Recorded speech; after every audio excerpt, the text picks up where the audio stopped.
There's one band I want to talk about. Do you think a band like REM opened up the doors, the commercial doors, for a band like you to come in and have a commercial success? A little bit. I think every band that's kind of It just goes down the line. cracked it a little bit, cracked the door open. Whether it's Sonic Youth, Yeah, Sonic Youth. Or Jane's Addiction, they did it. I've always thought of REM as a commercial band in the first place. They just happen to be a good, passionate commercial band.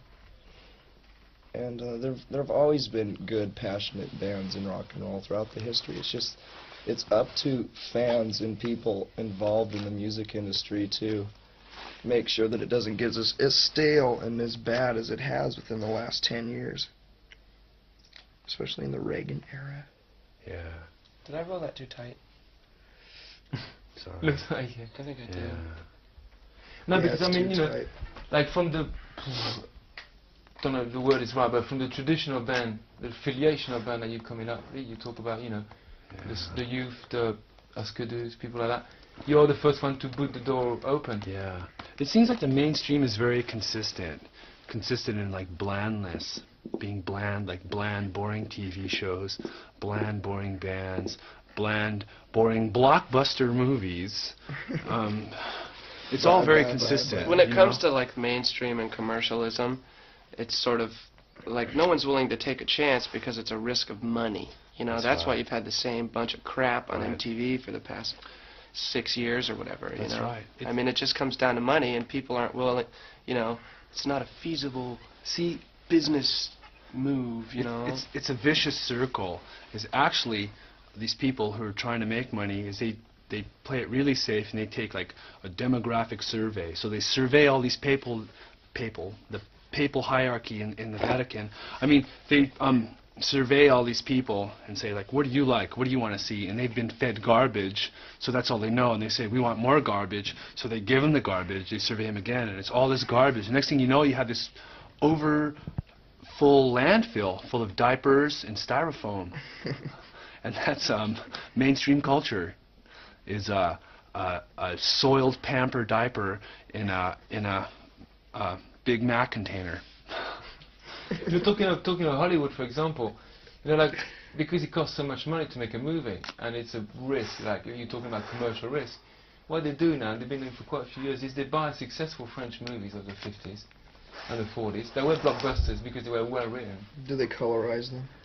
And then no, they reshoot them, like Freeman and the Baby and that kind of, you know. But that's just the beginning. They're going out there and buying, like. Oh yeah, that's exactly why there's so many new popular bands doing covers of songs even 5 years ago. You know, like this one band that we played with on Top of the Pops last night.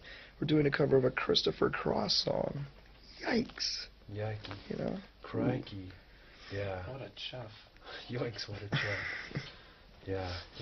It's I mean, how many times do you have to see the same I Love Lucy plot on a sitcom? You know what I mean? But there's good stuff out there. I mean, The Simpsons. I mean, that's like a great TV show. And it's a very commercial success. Yeah, it is. There's a lot of substance there. It's really good. And because I suppose, you know, the lines are, the walls are pretty thick out there, maybe thicker than here between, you know, between people. Is there already been people saying sell out to you because you're commercial? It hasn't really happened, to tell you the truth.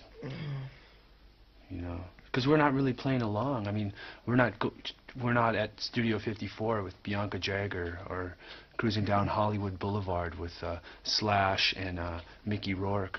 You know, I mean, it's just not our scene, really.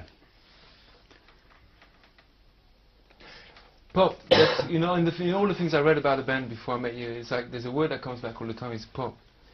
And I think it's you, Kurt, is saying, before, during the Bleach time and all that, I was scared of making pop music. Ooh, did I say that? Well, it was printed anyway. Well, it was printed, I see. Sounds like a misquote to No, me. I've always loved pop music. It just so happens that most of the songs that we wrote at the time the Bleach album was coming out were more abrasive songs. There were quite a few songs that were very pop, like the songs like About a Girl, that were just left off the album. In fact, a few very pop songs on this album were written at the time, if not before, the Bleach album came out. And I think that releasing the Sliver single was a good example of what Nevermind would have. So let's talk about pop, because it's, you know, if you look, each person's got a definition, I suppose. England's got a completely different way of talking about pop. It's what you have, what I have. So what's pop? Pop is like Rubber Soul, Beatles. Just kind of a song with a hook, very simple. Yeah, anything with repetition, it doesn't have to be clean and jangly. Yeah. There are a few Melvin songs that are pop in my eyes. And I think pop could be like children's songs, you know? Yeah. Songs that you're taught in nursery school or whatever. Yeah, it's not pop as in popular. That's not the case. But pop isn't also something like, in England, it certainly is the case, it's something that you kind of love to hate. Sometimes, you know, there's pop songs that you really hate, but, you know, they're just up there and you walk around with them, and, you know. I think that's what pop is in England. Like a TV commercial. Something that sticks jingle. in your head. Yeah. Didn't Richard Carpenter do that at the Carpenters? He saw a bank commercial. Because I saw the Karen Carpenter story. And he was watching TV, popping Quaaludes, that his mom turned him on to. Here, Richard. That's pop. They're Quaaludes. They'll calm you down. So he's popping Quaaludes, sweating, and he saw this TV commercial for a bank, and the theme goes, "We've only just begun." And he goes, "That's a hit." So he got on the horn to Herb Alpert and buy the copyright to that song, and then they had a million-seller hit. I wonder if he's still popping ludes.